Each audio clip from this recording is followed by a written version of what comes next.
Bismillahirrahmanirrahim. Assalamualaikum warahmatullahi wabarakatuh. Selamat datang pemirsa. Saat ini kami sedang bersama seorang hakim yang bernama Bapak Dr. Rangga Lukita Desnanta SHMH. Selamat datang Pak. Assalamualaikum. Beliau ini merupakan hakim pengadilan negeri di Muara Enim kelas 1B di Provinsi Sumatera Selatan. Nah, kalau pemirsa tahu, beliau ini adalah hakim yang melakukan audiensi di DPR RI yang beberapa waktu yang lalu itu bisa dibilang viral ya Pak ya. Ya, untuk memperhatikan kesejahteraan hakim. Nah, beliau ini memperhatikan kesejahteraan hakim. Ya, di mana beliau ini sudah banyak pengalaman di dunia hukum. Beliau pernah menjadi asisten pengacara dan pengacara itu selama 9 tahun 10 bulan. Beliau menjadi calon hakim selama 2 tahun. Dan pada saat ini beliau itu menjadi hakim selama 6 tahun. Dan insya Allah akan terus berlanjut. Semoga karirnya lancar ya Pak ya. Amin. Amin ya robbal alamin. Sampai jadi hakim agung mudah-mudahan. Ketua MA. Amin ya. Kalau doa mahasiswa itu biasanya itu mustajab. Amin. Nah, kita doakan yang terbaik untuk Pak Rangga. Baik Pak Rangga, kami mau tanya-tanya Pak Rangga mengenai etika profesi hukum Pak. Tapi sebelum kita bahas lebih jauh soal etika profesi hukum, boleh nggak Pak Rangga jelasin ke kami, ke pemirsa juga, hakim itu tugasnya ngapain aja Pak? Boleh Pak? Ini sebelum saya jawab ini adinda kita ini adik-adik kita ini yang menyalah, yang masih muda, yang insya Allah masa depan hukum Indonesia ke depan akan menjadi makin baik, makin jaya dengan keberadaan adinda ini. Dalam rangka apa ini wawancarain saya? Ya, jadi kami ini sedang ada tugas mata kuliah etika profesi hukum yang diampu oleh Profesor Dr. Kamarusdiana MA. Ya, yang dimana beliau memberikan tugas kepada kami untuk melakukan podcast atau wawancara itu kepada profesi-profesi hukum, advokat, jaksa, polisi, termasuk hakim.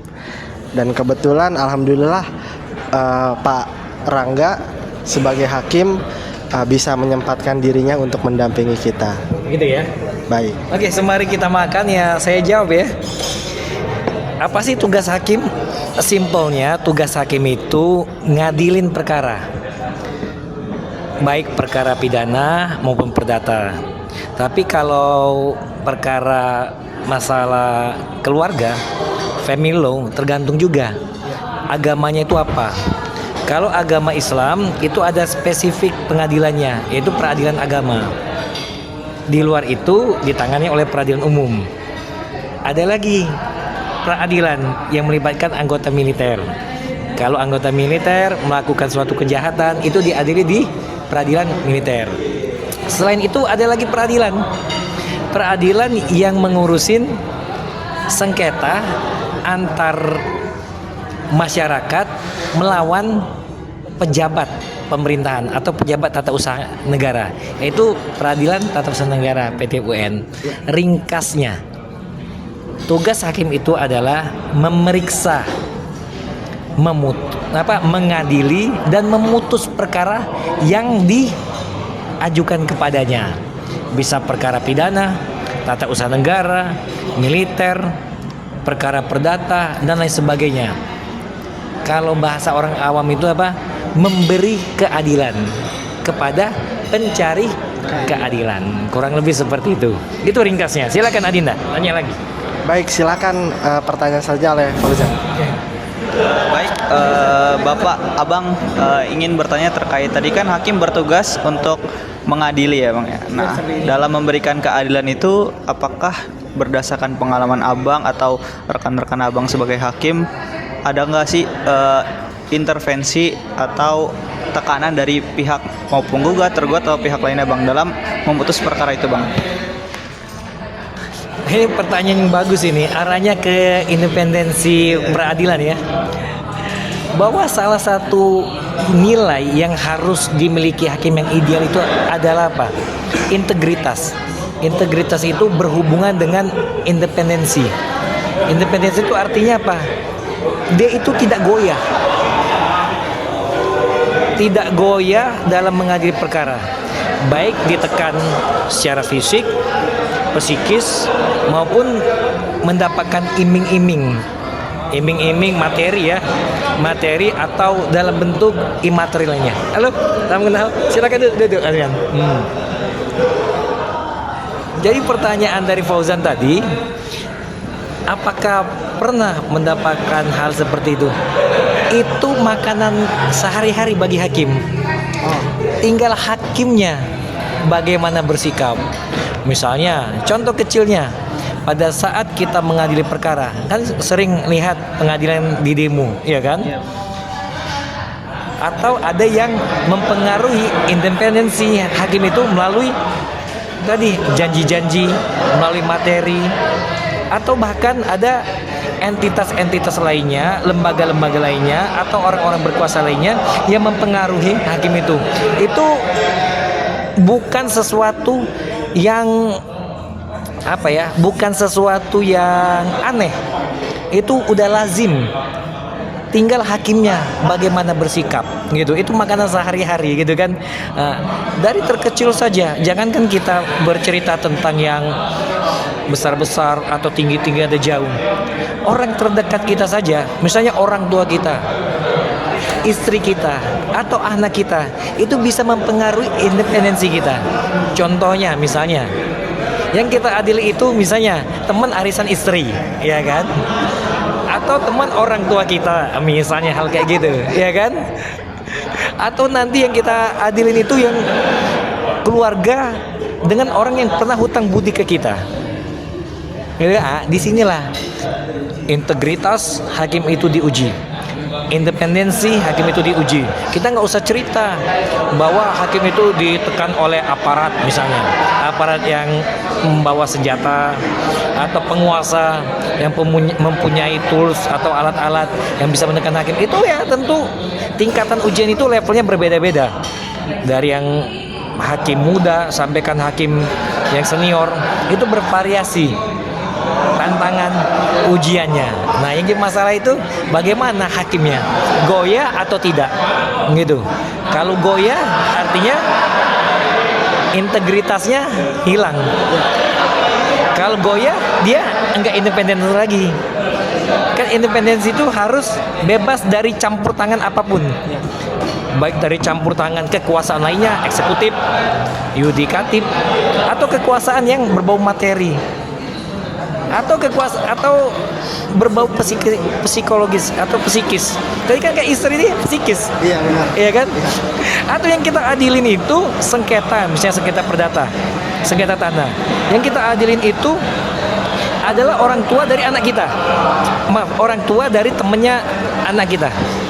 Gimana? Anak kita sering bermain dengan anaknya dan sebagainya. Orang tuanya kita adili sengketa tanah dan sebagainya. Di sini hakim harus berani bersikap. Yang hitam adalah yang hitam, yang putih adalah yang putih. Kalau bahasa agamanya, yang hak dan batil itu adalah jelas. Di tengah-tengahnya ada subhat. Ya, hakim harus berpihak. Mau ngambil yang hak atau yang mengambil yang batil. Harusnya hakim itu meletakkan pada tempatnya yang semestinya. Yang hak, yang batil, yang batil. Kurang lebih seperti itu, Pak Fauzan. Ringkasnya. Izin Bang. Yuk. Seperti yang kita ketahui bersama bahwa dunia global maupun nasional ini kan semakin berkembang, Bang. Ya. Adapun intervensi dari luar kan pasti ada. Mungkin pertanyaan saya hampir sama seperti Fauzan. Bagaimana apa tantangan terbesar bagi seorang hakim untuk menjaga independensinya itu di era sekarang ini, Bang? Izin. Memang masalah orang yang mempengaruhi hakim itu banyak hal. Dulu pada saat tingkat kesejahteraan hakim itu mungkin masih minim ya, orang mampu mempengaruhi hakim itu dengan imbalan materi. Seiring waktu tingkat kesejahteraan hakim meningkat. Ya. Dengan materi mungkin tidak terpengaruh, tapi dengan hal-hal lainnya bisa terpengaruh, kayak tekanan. Contohnya, oh hakim ini orangnya lurus bersih, tapi kita cari kesalahan keluarganya, ya, anaknya, istrinya, orang tuanya. Itu bisa masuk ancaman itu dari sisi manapun, gitu kan? Nah, bagaimana ancaman atau tekanan dari pihak eksternal? Bisa saja, bukan hanya hakim, negara kita saja bisa ditekan oleh orang eksternal dari negara lain untuk kepentingan mereka. Banyak hal, dari masalah pertambangan gitu ya, dari masalah perkebunan dan lain sebagainya. Itu tentu pasti ada itu tekannya. Bagaimana cara menghadapinya? Yang penting yang harus dipunyai hakim itu adalah apa? Konsep keilahian. Kita ini berasal dari Tuhan. Kita di dunia mau apain, gitu ya? Kita kembalikan kepada Tuhan. Tapi kalau kita sudah lillahi ta'ala, gitu kan? Kita menganggap profesi kita ini menegakkan hukum dan keadilan bagian dari menegakkan kebaikan, gitu kan? Saya rasa tekanan seberat apapun itu bakal bisa dilewatin. Memang daya tahan hakim itu berbeda-beda. Tergantung tadi tingkat ketebalan ya, keikhlasannya, keimanan dan sebagainya gitu. Nah itu bagaimana untuk mengantisipasinya? Ya semua kan ada ancaman, bahkan hakim itu biasa. Hakim diancam mau dihabisin itu biasa. Kalau dengar cerita-cerita dari senior, bahkan teman saya sendiri, anak istrinya diancam dibunuh supaya menurutin apa yang permintaan dari pihak yang diadilin. Senior tadi juga bilang diancam pakai pistol. Ada seperti itu gitu kan. Nah, tapi itu ada ya, kalau kita udah jalannya lempeng lillahi ta'ala, saya rasa langit akan membantu kita. Kurang lebih seperti itu. Itu perlu.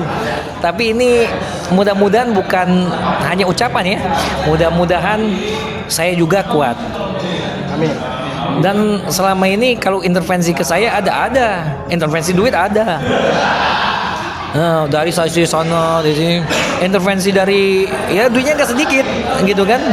Nah, tapi ya kita tadi ya ngapain gitu kan. Kita memutarbalikkan yang hak dan yang batil. Intervensi dari yang lainnya banyak yang nggak mungkin saya ceritakan apa di sini. Tapi alhamdulillah sampai saat ini masih bertahan. Mudah-mudahan sampai mati saya bisa bertahan, gitu, menjaga integritas gitu. Gitu Davi. Ya baik, jadi yang tadi disampaikan oleh Pak Hakim ya, pada intinya adalah bahwa memang independensi untuk hakim itu sangat harus dijaga, mengingat memang intervensi atau tekanan itu dari luar tuh sangat banyak ya. Ya misal Dan dari dalam, dari luar dan dari dalam bahkan dari keluarga. bahkan dari keluarga pun sendiri, entah istri, entah anak, orang tua ataupun orang-orang terdekat ya. Jadi bisa aja ada hakim itu memang dia berintegritas, dia tidak mau makan duit haram itu, tidak mau menerima suap. Tapi tahu-tahu istrinya dibunuh, diancam untuk dibunuh, atau anaknya juga diancam. Itu kan sebetulnya jadi situasi yang sangat dilema ya. Saya tidak mau terima uang haram, tapi keluarga saya diancam. Mungkin kalau diri sendiri masih berani lah gitu kan, oh saya siap mati. Cuma kalau istri atau anak kan itu beda cerita lagi ya.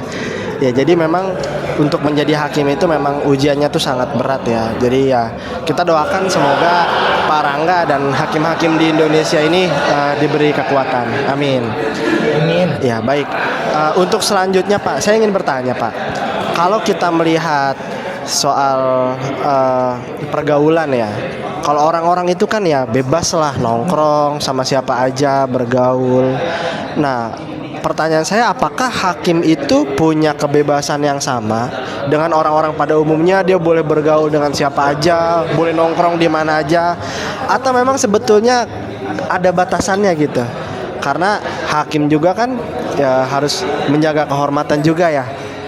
Karena memang profesinya itu profesi terhormat. Nah, mungkin bisa disampaikan nih oleh Pak Hakim, bagaimana Pak? Itu tadi konsekuensi dari hakim itu nggak boleh bergaul sembarangan. Nongkrongnya juga nggak boleh ke tempat-tempat yang mengesankan merendahkan profesi hakim. Nah, macam-macam lah ya bisa kita artikan gitu ya.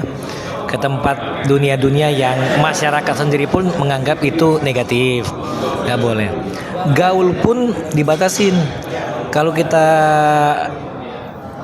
nggak berprofesi sebagai hakim, mau gaul dengan si A, si B, si C, bebas aja selama kita nyaman. Kalau hakim nggak bisa kita bergaul dengan orang yang berperkara atau terafiliasi dengan berperkara. Bahkan teman akrab kita mungkin waktu kuliah, tapi satu sisi dia jadi jaksana atau satu sisi lagi dia jadi pengacara. Kalau dia berkepentingan di tempat kita bekerja, ada perkaranya dimasukkan sana, gitu kan? Kita nggak bisa makan bareng kayak gini, nggak bisa. Silaturahmi nggak bisa lagi. Kenapa? Nanti kalau kita ketemu lawan dia nanti protes. Hakim sudah berat sebelah, wajar saya kalah dan sebagainya. Padahal si pengacara itu atau si jaksa itu ya teman kita, teman dari kuliah, teman susah dan sebagainya, itu nggak bisa. Tapi kalau dia pengacara, jaksa tapi nggak berpraktek di tempat kita dan sebagainya, itu juga mesti ada pembatasan. Kenapa? Hakim mesti berpikir kedepannya dia berpotensi juga berperkara, gitu ya. Ya, kalaupun bergaul itu sewajarnya, gitu kan. Kalaupun terpaksa dipertemukan dalam satu forum, misalnya reuni kuliah, gitu kan, atau reuni tempat kerja dan sebagainya, pembicaraan sama sekali tidak boleh menyinggung tentang perkara, kasus dan sebagainya. Ya tanya kenangan, dan pada saat udah mengarah ke sana harus kita undur, harus kita meninggalkan, gitu, terbatas. Makanya hakim. Nah, kalau gaul sama mahasiswa ya bisa. Kalau bisa hakim jadi inspirasi. Sangat menginspirasi Pak. Seperti itu. Iya kan? Nah, gaul sama siapa lagi? Dengan terdakwa udah pasti nggak bisa. Dengan keluarganya, dengan orang tuanya nggak bisa. Jangan sampai hakim ngekos di rumah orang tua terdakwa, ya nggak bisa itu. Iya kan? Atau hakimnya nanti beli tanah dengan keluarganya penggugat, ya dapat diskon. Iya. Dan artinya itu bisa gratifikasi dan lain sebagainya.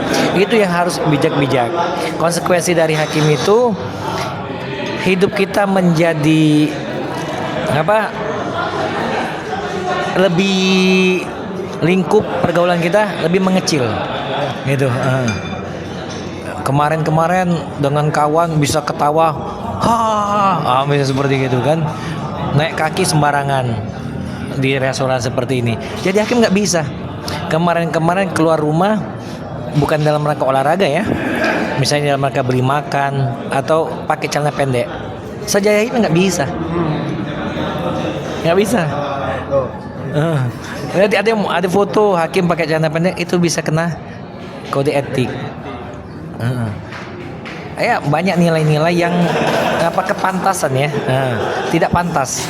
Hakim itu harus menjadi contoh bagi masyarakat, gitu. Karena puncak pemberi keadilan itu ada pada siapa? Hakim, bukan pada aparatur yang lain. Kurang lebih begitu. Kalau tadi masalah pergaulannya, silakan yang lain, mungkin Azrian atau Rian atau siapa? Saya masih ada satu lagi Bang. Boleh dijawab singkat aja karena masih berhubungan. Kira-kira Pak Hakim, gimana sih hakim itu beretika dalam bermedia sosial? Karena kan namanya manusia ya, kita kan juga butuh validasi nih terhadap pencapaian. Oh, saya udah punya mobil baru nih, saya udah punya motor baru nih, atau saya habis beli barang bagus gitu. Nah, itu boleh nggak sih kita tuh flexing di media sosial? Ini kan memang zamannya sekarang ya. Dulu kita nggak kenal media sosial. Dengan yang marak internet, banyak juga aplikasi-aplikasi yang bisa kita bersosialisasi di sana. Namanya manusia, kita nggak pungkirin butuh validasi, butuh pujian. Tapi tinggal kadarnya seperti apa dan untuk hal apa. Kalau flexing bahwa dia telah mencapai pendidikan tertinggi jadi dokter, ini nggak ada masalah. Bagus dong. Iya kan? Iya. Kalau flexing dia bisa lari pagi misalnya gitu. Ya. 5 kilo untuk jaya, aku kira ini tidak ada masalah karena kesehatan bisa menginspirasi orang. Kalau flexing dia lagi ngajar ngasih ilmu, sharing ilmu, tidak ada masalah. Tapi kalau dia flexing makan di tempat mewah yang satu porsi makanannya itu bisa mencapai 2 juta 3 juta, dia flexing jalan-jalan ke luar negeri yang menghabiskan duit miliaran gitu kan, pakai perhiasan, pakai jam harganya yang miliaran, itu jadi masalah karena melanggar nilai kode etik rendah hati. Hakim itu mesti rendah hati, salah satu nilai kode etik. Artinya dia sombong, dia pongah, dia jumawa. Jumawa terapa? Jumawa yang bersifatnya destruktif dan membuat orang merasa menimbulkan iri, dengki, atau bahkan bisa menimbulkan orang berbuat jahat. Dengan kita flashing seperti itu kan hakimnya bisa jadi sasaran untuk dirampok atau dan lain sebagainya gitu. Itu pembatasan hakim dalam bermedia sosial itu apa? Pantas atau enggak kalau kita posting itu? Atau ada status artis misalnya, artis itu lagi menggunakan pakaian mungkin yang seronok atau lagi yang berkomentar yang kotor dan sebagainya, kita love, itu nggak pantas. Ya kan, betul love aja. Atau misalnya ada perhelatan politik, hakimnya ikut ngeroyok, ikut jadi buzzer, itu nggak bisa. Komentar-komentar. Iya, udah nggak independen sih. Tapi kalau hakimnya dengan keluarganya bawa anak istrinya liburan ke tempat yang rakyat kebanyakan, ke pantai, ke puncak, ya semua rakyat bisa mengaksesnya, tidak ada masalah. Tapi kalau hakimnya flexing, banyak liburannya di mana, di London atau di Paris, yang nginep satu malamnya di hotel 200 juta dan sebagainya, itu yang nggak bisa. Hakimnya flexing kerakyatan, makan soto pinggir jalan dan lain sebagainya, boleh. Tidak ada masalah. Itu menunjukkan bahwa hakimnya itu rendah hati, tapi juga jangan dibuat-buat, jangan pencitraan. Ya kalau kita lagi ketemu dengan teman lama, teman kuliah, kita dulu zaman kuliah sering makan bubur ayam di sana atau soto sana. Nah, kita makan, habis itu kita minta dokumentasi, kita upload, ya nggak apa-apa. Iya kan? Nah, kurang lebih seperti itu. Itu pembatasan hakim bermedia sosial. Pantas atau enggak? Berpihak atau enggak? Gitu. Ya kalau hakimnya tadi dia itu memang jago buat tulisan dan publish di jurnal-jurnal internasional, dia flexing tulisannya itu. Boleh, menginspirasi itu. Dan itu juga masalah intelektualitas dia. Ya kan? Hakim ikut berkegiatan positif, misalnya ikut bersih-bersih di RT RW setempat gitu kan, atau ikut pengajian dengan tetangga gitu, nggak ada masalah. Itu kan bisa menimbulkan rasa simpati, empati, dan inspirasi bagi orang yang melihatnya. Kurang lebih gitu. Silakan Ingrid. Izin Pak, sehat. Izin bertanya terkait melanjutkan dari pertanyaan dari saudara Davi ya Pak. Nah, gimana jadinya kalau ada suatu putusan hakim itu bertolak belakang dengan keinginan masyarakat. Jadi sebelum dari proses peradilannya itu banyak partisipasi masyarakat yang mengkawal terkait perkara tersebut Pak. Nah, tapi putusan hakim ini bertentangan dengan apa yang diinginkan masyarakat. Padahal aslinya banyak bukti-bukti di persidangan yang terkuak bahwasanya putusan hakim itu adalah yang paling benar di situ Pak. Tapi media ini menggoreng seakan-akan putusan hakim itu salah gitu Pak. Tadi standar keadilan, standar kebenaran itu bukan opini masyarakat, tapi opini masyarakat juga bisa kita gunakan untuk menyelami rasa keadilan masyarakat. Parameter yang digunakan hakim untuk mengadili perkara adalah fakta-fakta yang terungkap di persidangan. Kenapa tidak opini masyarakat? Karena opini masyarakat itu seperti kata saya tadi, rentan dibuat-buat, bisa dipabrikasi, bisa disetting-setting, apalagi zamannya zaman buzzer. Masyarakat tidak tahu fakta persidangan, tapi ditampilkan media sosial seperti ini, mereka share, sehingga seolah-olah hakim ini yang keliru. Padahal fakta yang ditampilkan di media sosial itulah yang keliru. Untuk menghadapi hal kayak gitu apa? Tidak boleh terpengaruh hakim dengan opini masyarakat. Hakim itu hanya bisa terpengaruh fakta-fakta yang disajikan di persidangan. Satu sisi, hakim juga nggak boleh menafikan begitu saja opini-opini masyarakat. Bisa jadi itu opini yang lahir dari lubuk hati terdalam masyarakat, rasa keadilan dari masyarakat. Jadi hakim juga mesti berpandangannya luas, mesti bijak, gitu kan?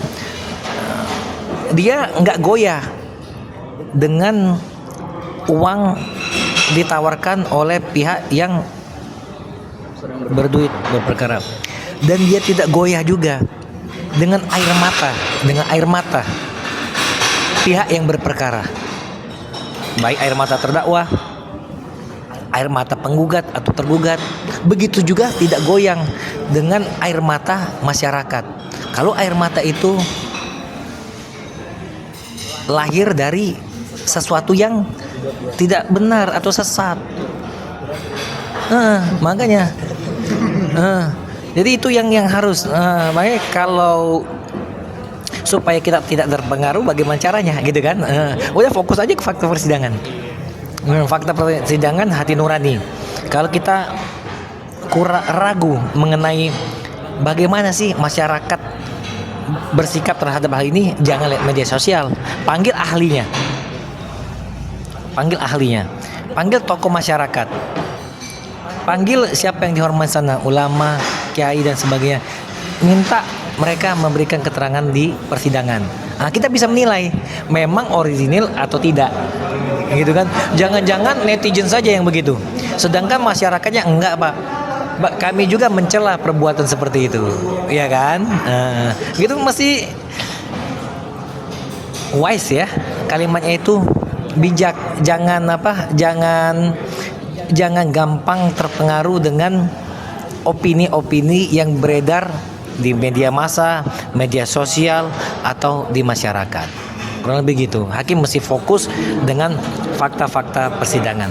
Gitu. Silakan.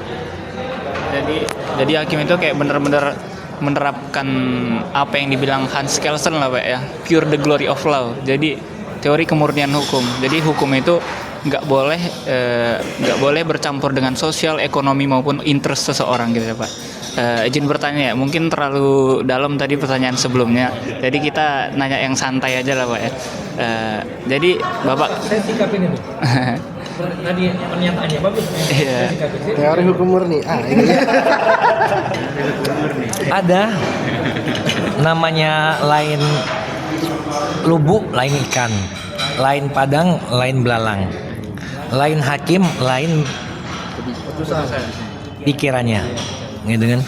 Ada yang seperti kata Azrian tadi, oh dia nggak kepengaruh dengan rasa itu, yang penting hukumnya apa dia terapkan. Tapi malah di undang-undang kekuasaan kehakiman, hakim itu diperintahkan, diwajibkan menyelami rasa keadilan masyarakat. Enggak hanya bercerita tentang hitam putih saja, breach of contract atau tidak, melanggar hukum atau enggak. Rasa keadilan masyarakat itu harus ditelusurin, harus ditelisik oleh hakim. Hakim yang bagus apa? Yang mampu mengawinkan antara hukumnya apa, rasa keadilan di masyarakat apa, dia formulasikan, muncul produk hukum yang mampu mengakomodir kepentingannya semua. Kalau dua-duanya bertentangan, nggak bisa dikawinkan antara hukum, dalam hal ini kepastian hukum, dengan tadi justice, keadilan. Yang mana dipilih? Ada orang memilih kepastian hukum karena kepastian hukum itu sudah mengandung keadilan. Ada, nggak apa-apa, itu boleh. Ada orang namanya keadilan. Dan keadilan tadi hati nurani kita, hakim dan lain sebagainya, Iya. dan kita periksa di masyarakat pendapatnya ada. Itu memang dua kutub yang nggak bisa kita selesaikan dalam satu malam. Mungkin sampai kiamat pun nggak selesai. Masalah kepastian hukum dulu atau keadilan dulu. Semua punya argumentasi yang kuat. Nah, kalau saya tanya, bagaimana yang tepat? Kalau saya sesuai dengan KUHP baru, Ya, sesuai mana?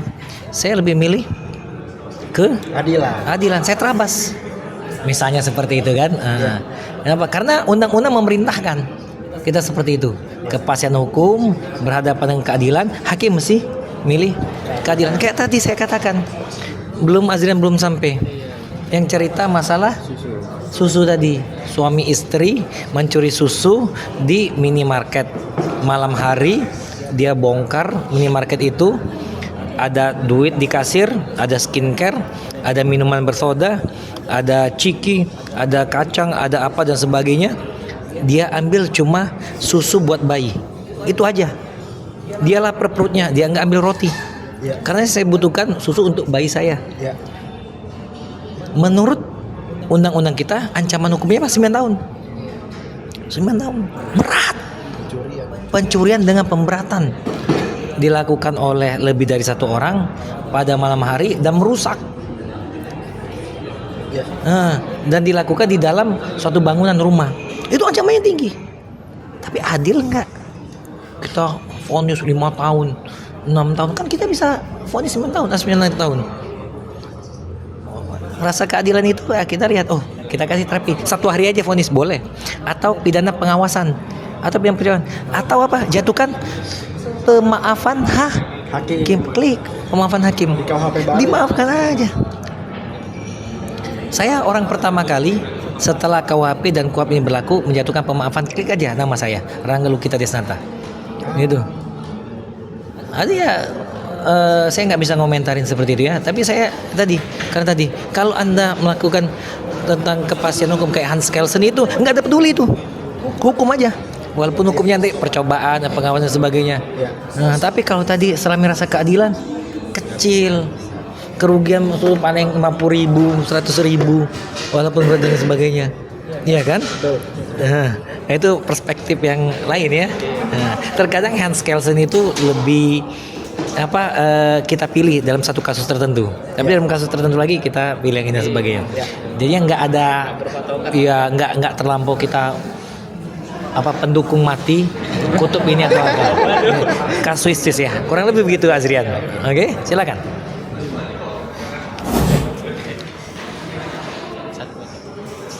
Izin bang, bertanya nih. Sebenarnya dari kepala aja sih dia bang. Pernah nggak bang menyesal setelah memutus perkara? Izin bang. Ini pergolakan hakim seluruh dunia lah ya. Tapi kalau hakim itu memang menjunjung tinggi integritas ya, hampir setiap minggu lah. Mungkin dari 1 minggu itu kita putus 6-5 perkara. Terkadang kita nyesal, terkadang kayak gitu kan, terbayang dan sebagainya. Makanya saya tua lebih cepat mungkin ya, gara-gara mikirin itu pergolakan batin. Terkadang udah tepat nggak kita jatuhin hukuman sekian belas tahun misalnya, atau sudah tepat nggak tadi terdakwa langsung kita bebaskan atau apa. Terpikir kayaknya salah saya, kayaknya gini, gitu. Tapi selama kita memutus perkara itu berdasarkan keilmuan kita, berdasarkan integritas kita dan keyakinan kita, gitu, nggak usah jerah terhadap hal itu. Jangan sampai gara-gara kita kepikiran merasa nyesal, merasa bersalah, nggak mau lagi mutus perkara, jangan. Nah, itu memang ya dibolak-balikkan hati ya. Itu ya dilema hakim seluruh dunia yang berintegritas begitu. Tapi kalau hakimnya memang nggak berintegritas, ya hatinya nggak hidup ya, nggak peduli hal kayak gitu. Tapi saya yakin sekarang hakimnya itu banyak, apalagi teman-teman saya sendiri bagus-bagus, pintar-pintar, berintegritas. Saya yakin itu lazim makanan sehari-hari. Masalah nyesal itu.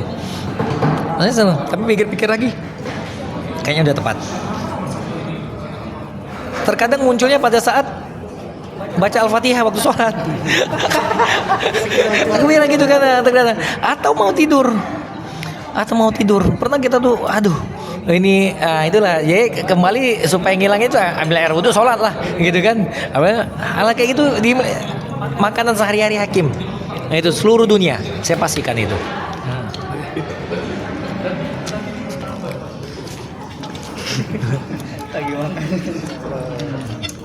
Ya, baik. Jadi sekian pemirsa ya. Podcast dan ilmu yang disampaikan oleh Pak Hakim Dr. Rangga Lukita Desnata SHMH yang sangat bermanfaat bagi kita semua.